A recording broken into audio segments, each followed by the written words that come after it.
భూమిపై నుండి అంతరించిపోయిన డైనోసార్లకు సంబంధించిన ఫాసిల్స్ చూడాలి అనుకుంటే సిరోంచా తాలూకాలో ఉన్న వర్ధన్ ఫాసిల్ పార్క్కి రావాల్సిందే.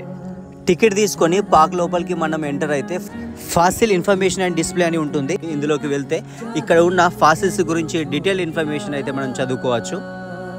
అలాగే కొన్ని కోట్ల సంవత్సరాల క్రితం నాటి చేపలకు సంబంధించిన ఫాసిల్స్ అయితే ఇక్కడ చూసుకోవచ్చు. దానితో పాటు డైనోసార్లకు సంబంధించిన ఫాసిల్స్ కూడా ఇక్కడ ఉంటాయి. ఇందులో మనం చూస్తున్న ఫాసిల్స్ అన్నీ ఈ చుట్టుపక్కల విలేజ్లలో దొరికినాయి. అలాగే ఈ పార్క్లో 20 నుండి 25 కోట్ల సంవత్సరాల కింది నాటి చాలా చెట్ల ఫాసిల్స్ అయితే ఈ పార్క్లో ఉంటాయి. వివిధ రకాలైన డైనోసార్ బొమ్మలు అలాగే వీటి ఇన్ఫర్మేషన్ అయితే ఇక్కడ రాసి ఉంటుంది. పిల్లలైతే ఈ పార్క్లో మంచిగా ఎంజాయ్ చేస్తారు. దానితో పాటు ఫాసిల్స్ గురించి నాలెడ్జ్ కూడా గెయిన్ చేసినట్టు ఉంటుంది. సో ఇంతవరకు ఈ ఫాసిల్ పార్క్ని విజిట్ చేయని వాళ్ళు ఎవరైనా ఉంటే మీ ఫ్యామిలీతో పాటు తప్పక విజిట్ చేయండి.